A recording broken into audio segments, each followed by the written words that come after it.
ಧರಣೀಕರ್ತನು ವಿಧಾತ, ಉಗ್ರಸೇನನೇ ಮಧುರೆಯ ದಾತ, ನಮ್ಮಮ್ಮ ರುಚಿಮತಿಯ ನಾಥ, ಈ ಕಂಸನಿಗೆ ದಾತ. ಆದರೂ ಮಗನಾದ ನನ್ನನ್ನು ತುಚ್ಛೀಕರಿಸಿದೆ ಮತ್ತ ಉದ್ದೇಶದಿಂದ ನಾರದರ ಅಂಬಾಣದಂತೆ ತಂದೆ ತಾಯಿಗಳನ್ನ ಸೆರೆಮನೆಗೆ ಹಾಕಿದೆ. ಋಣ ಬಂದ ಹರಿಯಿತು. ಈಗ ನಾನು ಮಧುರ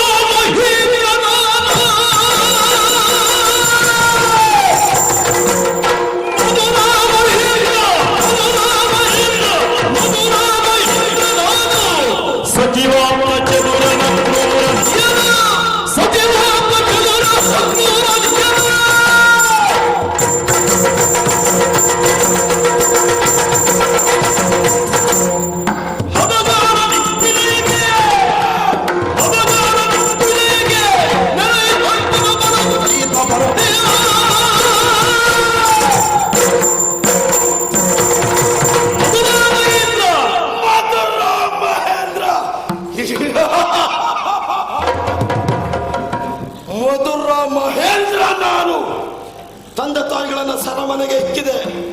ಸಿಂಹವಿಷ್ಟರವನ್ನ ಏರಿದೆ. ಮಂತ್ರಿ ಮಾಂಡಲಿಕರು ಇದ್ದವ್ರನ್ನೆಲ್ಲ ಈಗ ಸರಿ ಮಾಡ್ಬೇಕು. ನಮಗೆ ಉಳಿದವ್ರ ತಲೆ ಬಿಸಿಯಲ್ಲ, ನಮ್ಮಲ್ಲೊಂದು ಹಳೆಯ ತಲೆ ಉಂಟು, ಅದನ್ನೊಂದು ನಾವೇ ಇಟ್ಕೊಳ್ತೇವೆ. ಕ್ರೂರ್ನ ಯಾಕೆ ನನಗೆ ಅವನ ಮೇಲೆ ಒಳ್ಳೆ ಅಭಿಪ್ರಾಯ ಹೇಳಿದಾಯ್ತು. ನಮ್ಮ ಜನಗಳಿಗುಂಟು. ಸಿಂಹಾಸನ ಏರಿದ ಮೇಲೆ ಚಾಣೂರ ಮುಷ್ಟಿಕರನ್ನ ಕೂಡಿಕೊಂಡು ಹದಕಾಲ ದಿಗ್ವಿಜಯಕ್ಕೆ ಎಲ್ಲರನ್ನ ಕೂಡಿಕೊಂಡು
ಮೆರೆಯಾಗಿ ಮೆರೆದಿರುವಂತಹ ನಮ್ಮಪ್ಪ ಮಗನೇಂದ್ರ ಭೂಪತಿ ಕೇವಲ ಗಿರಿಧ್ವಜಕ್ಕಷ್ಟೇ ಅಲ್ಲ, ಮತ್ತೆ ಪ್ರಪಂಚಕ್ಕೆ ಅರಸನವನ್ನು ಅಲ್ವೇ ಮಲ್ಲ ವಿದ್ಯೆಯಲ್ಲಿ ತನ್ನ ನೀರಬಲ್ಲ ಮತ್ತೊಬ್ಬನಿಲ್ಲ ಎನ್ನುವುದನ್ನು ಪ್ರಪಂಚ ಮುಖಕ್ಕೆ ತೋರಿಸಿಕೊಟ್ಟಿದ್ದಾನೆ. ಖಂಡಿತ ಅವನ ಮಕ್ಕಳು ನಾವು ಆಸ್ತಿ ಪ್ರಾಸ್ತಿಯರು ಗಂಡಿಗಿಂತಲೂ ಮಿಗಿಲಾಗಿ ನಮ್ಮ ಮೇಲೆ ಹೆಚ್ಚಿನದಂತಹ ಪ್ರೀತಿಯನ್ನು ತೋರಿಸಿದ್ದಾರೆ. ಯಾವೆಲ್ಲ ವಿದ್ಯೆ ಬೇಕು ಎನ್ನುವ ಹಾಗೆ ತಿಳಿದು ಅದನ್ನು ಕೊಟ್ಟವರು ನನ್ನ ತಂದೆ ಇದ್ದಾರೆ.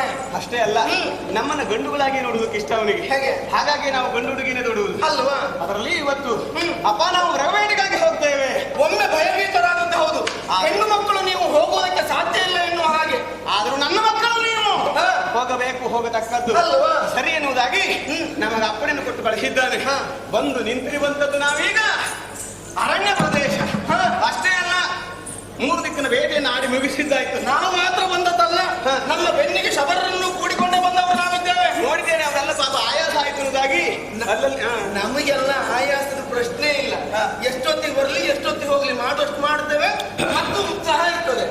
ಆದ್ರೆ ನಮ್ಮ ಒಟ್ಟಿಗಿದ್ದವರಿಗೆ ಪಾಪ ಬಹಳ ತಲೆ ಬಿಸಿಲಿದ್ದಾರೆ. ಅಷ್ಟೇ ಅಲ್ಲ, ಮತ್ತೆ ಅಲ್ಲಲ್ಲ ತಿರುಗಾಡ್ತಾ ಬಂದವರಿಗೆ ಅಷ್ಟು ಸುಲಭ ಆಗುದಿಲ್ಲ ಅಲ್ವಾ? ಹಾಗಾಗಿ ವಿಶ್ರಾಂತಿಯನ್ನು ಪಡಿತಾ ಇದ್ದಾರೆ. ನಾವು ಸ್ವಲ್ಪ ಹೊತ್ತು ವಿಶ್ರಾಂತಿಯನ್ನು ಪಡಿಬೇಕು. ಮತ್ತೊಂದು ಕಡೆ ಬೇಟೆಯನ್ನು